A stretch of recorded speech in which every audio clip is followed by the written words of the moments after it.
Hi guys, welcome back. Today we are going to be smoking some baby back ribs on a gas grill. Now if you're a purist, that's blasphemy, but for my way of thinking, it doesn't really affect the outcome that much. So first thing we're going to do is obviously we want to take the ribs out of the package and wash them under cold water and pat them dry with a paper towel. You don't want them wet when you put the rub on, otherwise you're just going to make a mess.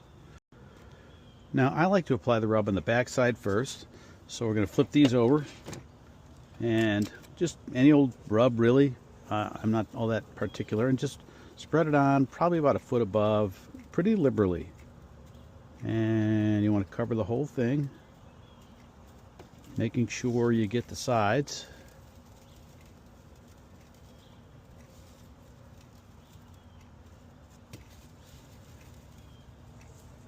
Then we're going to flip this over and do the same thing on the other side.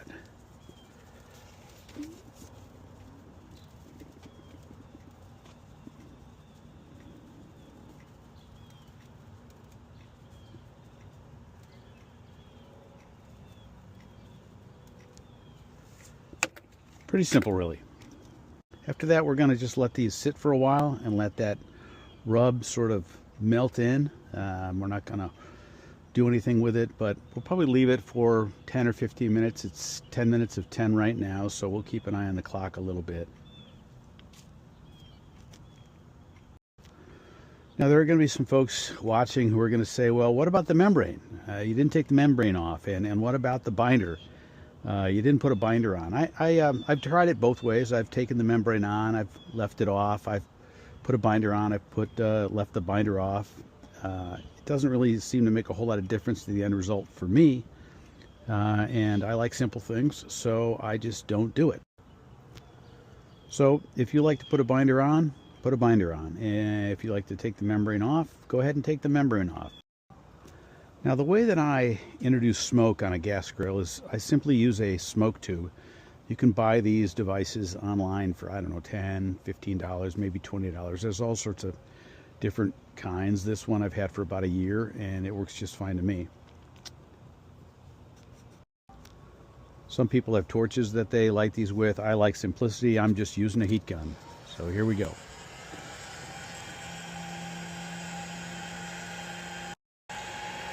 So I've been heating this for about a minute, and you can see it's starting to smoke pretty good. It's going to smoke a lot until it catches fire, and then the smoke goes away. So here we go.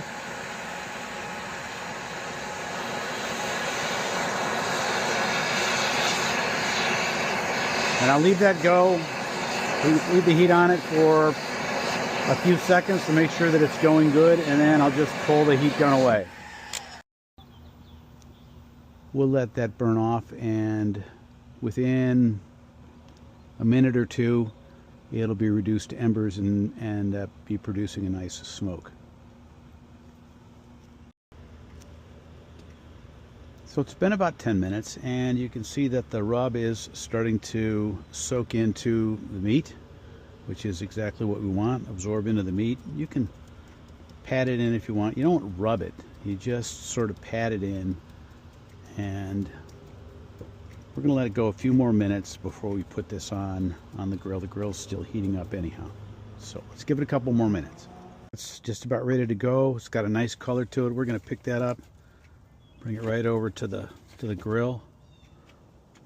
You can see that the smoke is being generated quite nicely. We're going to put it off to the side here, and we're going to barbecue it and smoke it indirectly. You can see I've just got the one burner on over here, and it's off to the side, and we're just gonna simply shut this and let it go.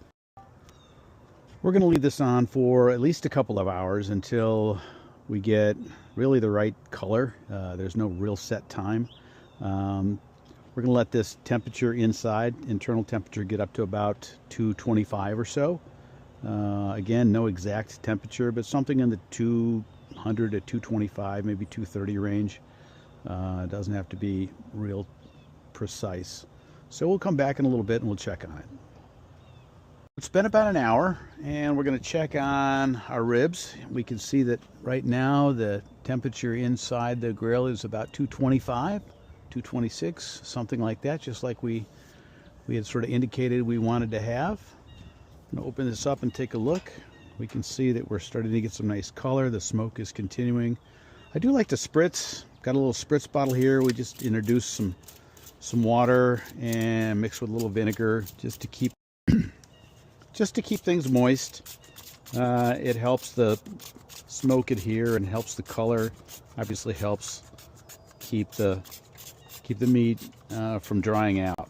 So not a lot, just every once in a while I'll come in and spritz it. And we'll check back here in a little while. The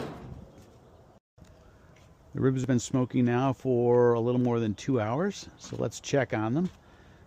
We can see the temperature's 228, staying steadily in that range. The sun is coming out a little bit, so that might affect the temperature a little bit. We'll keep an eye on it. Since the last time we checked and spritzed a little bit, I did come in here and spritz it one more time, and I switched the ribs end for end just so they wouldn't dry out too much on one end. So we're going to spritz them a little bit more here. And just judging from the color, it looks like these are just about done. I might give them another 30 minutes, 20-30 minutes, and we'll see how they look then. But we're going to start getting ready to wrap these. Here it is at 12:40. At this time, the ribs have been on the grill / smoker for 2.5 hours or so. So this is what we're going to do. We've got some wide Reynolds wrap aluminum foil. We're going to pull off a nice long sheet. Always do more than you need. Some people put two down. I just put one. That's just my personal preference. And next we're going to add some brown sugar. A nice thin layer here on the tin foil. We don't need a ton, don't need a lot, just need a little bit. We're going to add, it's going to add some sweetness. We're going to just make a bed of brown sugar. That should be plenty.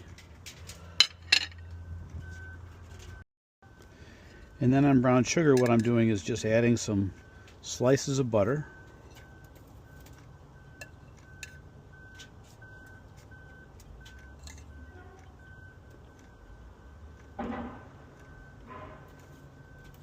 We're going to put that all the way across the layer of brown sugar that we've laid down.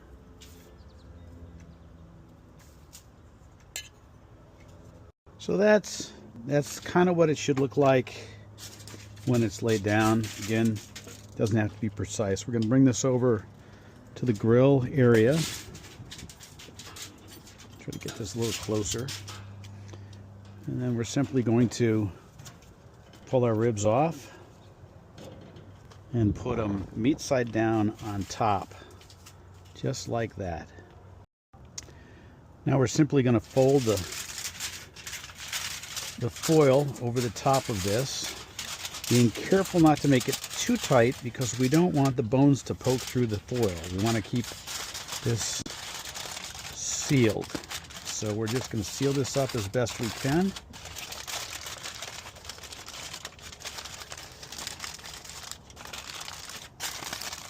Next we get the ends and just kind of fold them over. And that's what it should look like when it's all said and done. The idea is that now this is going to sort of baste inside, sort of see steam inside. And we're just going to put it right back on, meat side down. Doesn't really matter, the smoke's not going to really get to it, but we're just going to leave that on there. And we're going to close this up for another couple of hours.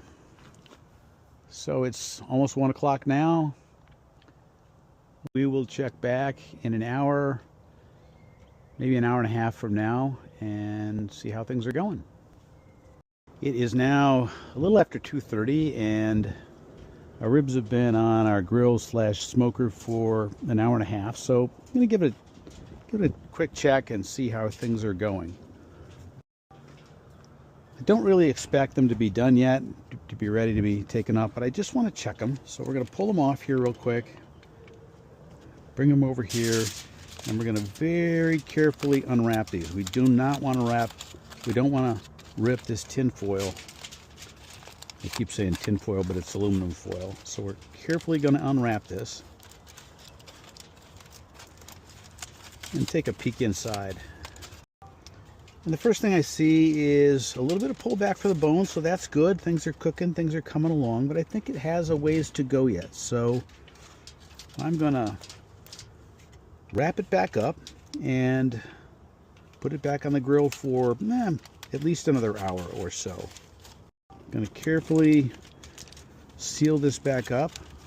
I did put another piece of tin foil underneath here just in case I rip this inadvertently, so that I wouldn't have to scramble, because you see all that juice inside, that would make a mess. So I'm gonna put this back on and check back in an hour.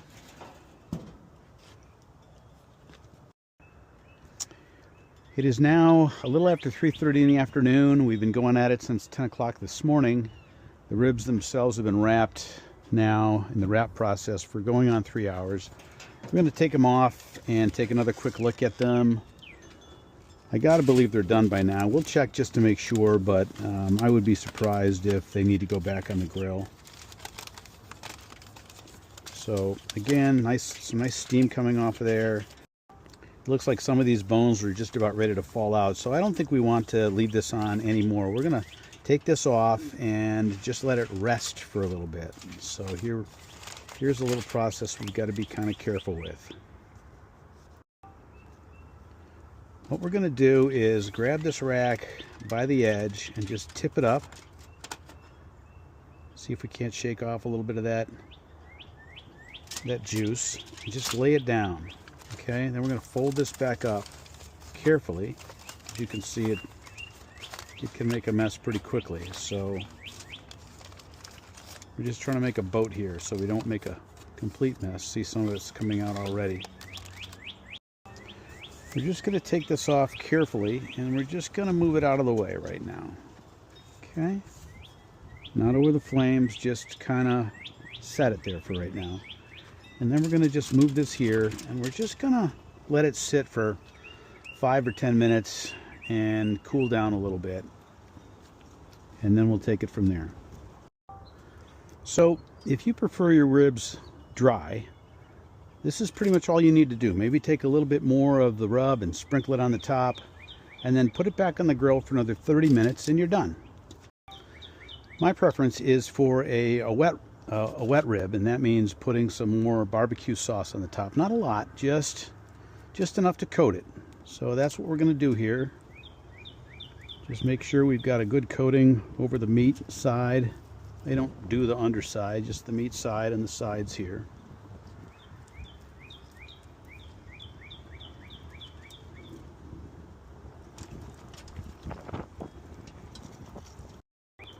Now we're going to take the ribs and we're going to put them back on the grill. Put this aside here.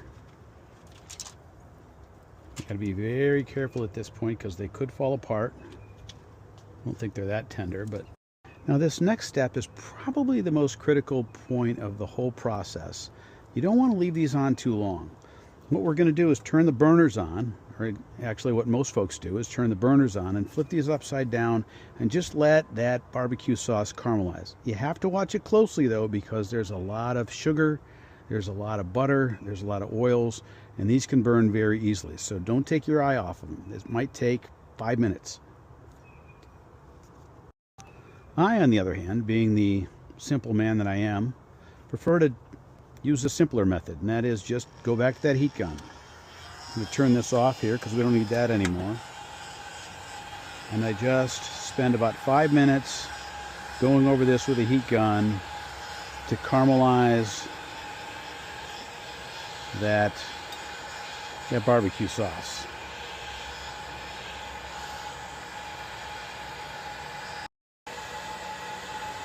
You can see it's starting to caramelize already.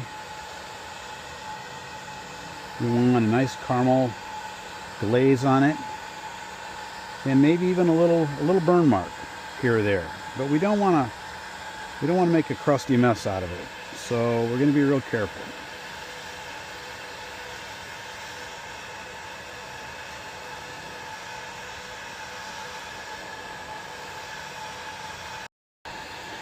If you're going to let the grill do this, again, I can't emphasize enough, you got to watch it real close at this stage. I have spent 6 hours making a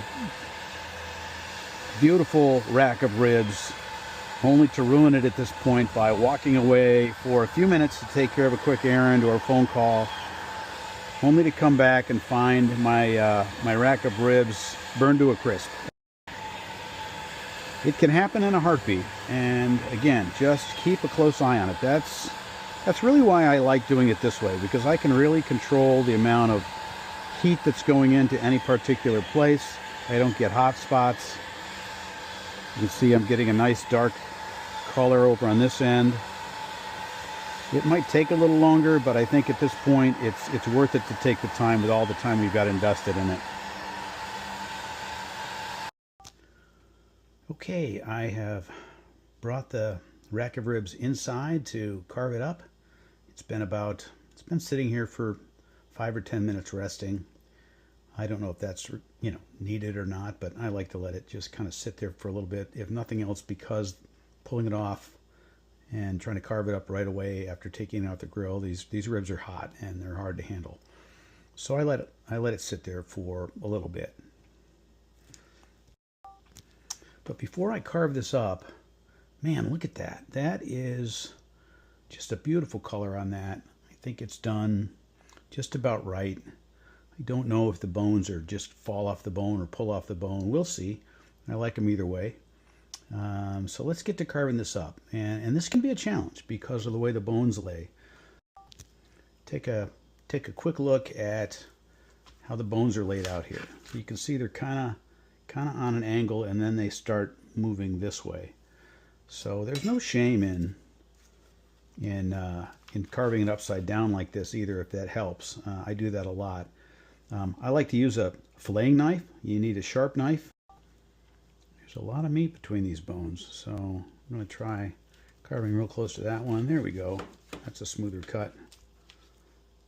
And then this one.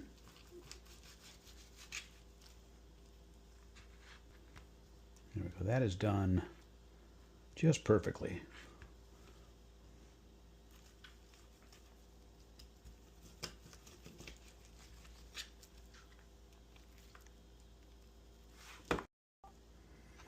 Boy, just look at that. It is done to perfection. All right. I'm real happy with that. So there you have it. That is how to cook ribs on a gas grill.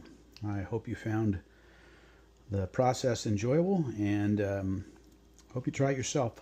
In the meantime, I'm going to enjoy myself. Oh, that's good stuff. Oh yeah.